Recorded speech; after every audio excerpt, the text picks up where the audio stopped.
안녕하세요. 제가 여러 책을 리뷰하면서 그래도 중점적으로 공부하고 있는 분야가 몇 가지 있는데 그중 하나가 인격장애에 대한 내용이에요. 그래서 제가 가끔 나르시시즘에 대한 얘기를 했었죠. 오늘은 좀 다르긴 하지만 어떤 면에서 아주 비슷한 사이코패스에 대해서 이야기해 보려고 합니다. 반사회적 인격장애로 구분되는 유형인데요. 언젠가부터 우리가 이 사회에서 사이코패스라는 단어를 많이 듣게 됐죠. 뉴스 보면 저 사람 사이코패스 아니야? 하는 경우가 많잖아요. 어디선가 이 나르시시스트, 소시오패스, 그리고 이 사이코패스를 악의 3대장이라고 표현하는 걸 들은 적이 있습니다. 그야말로 악이라고 분류되는 성격장애라는 건데, 우리가 사는 이 시대가 어떤 기준이 없이 흘러가고 또 옳고 그름에 대한 경계가 불분명한 상황이다 보니까 이런 인격장애들에 대해서 좀 더 분별하기가 어려워진 것 같아요.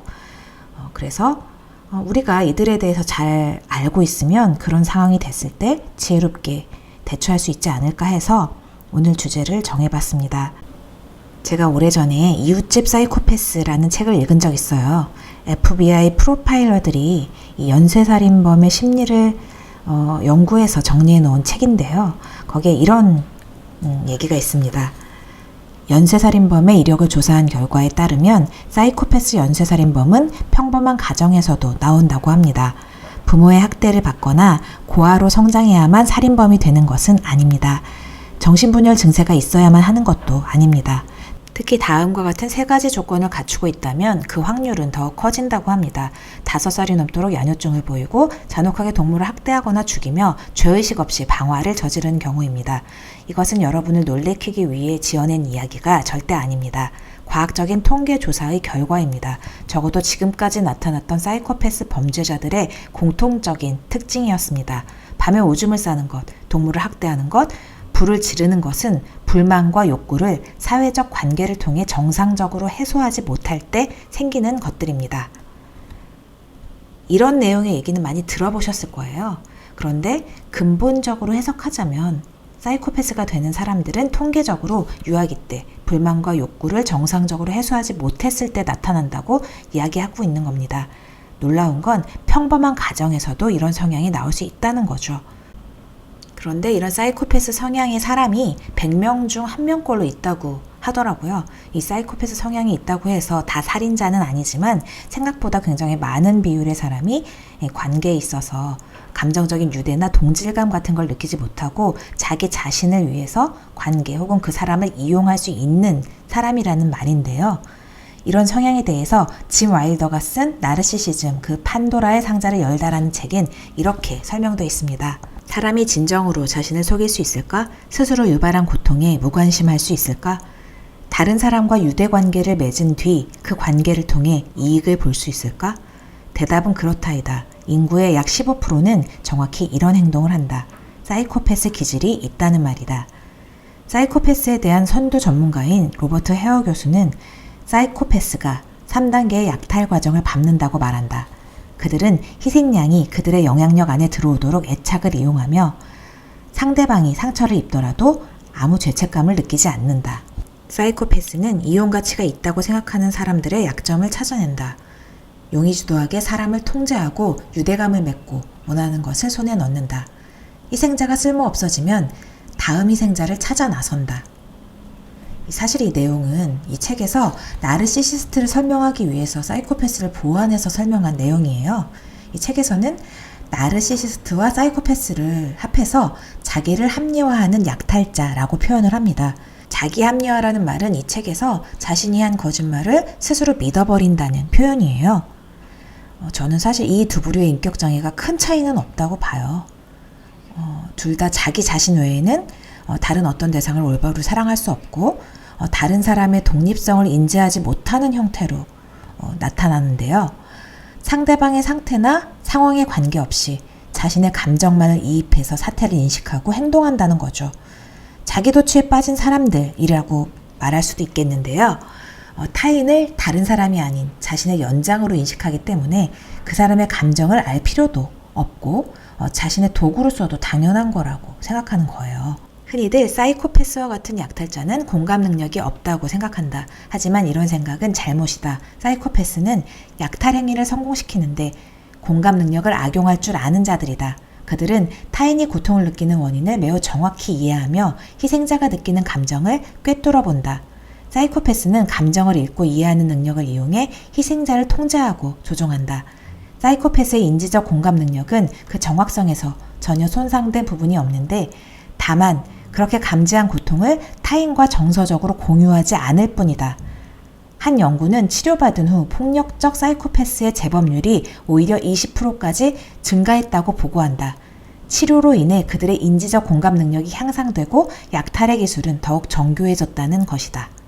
그러니까 결국 이 사람들은 공감 능력이 없는 게 아니라 선택적으로 공감하고 어떻게 하면 이 사람들이 더 고통받을지 알고 이용한다는 겁니다. 왜냐하면 그것이 자신에게 쾌락을 주기 때문이죠. 기독교적으로 이것을 악으로 규정하는 건 그들이 자신의 쾌락을 위해서 그 악을 선택한다는 데 있습니다. 하나님의 선한 빛으로 들어가는 것이 그들에게는 고통스럽기 때문입니다. 고통을 공유하지 않고 약탈적인 생활 방식을 발전시키려면 의식적인 선택이 필요하다. 이런 선택은 다시는 그들에게 상처받지 않겠다라는 내면의 맹세만큼 미묘할 수 있지만 또한 그만큼 의도적이다.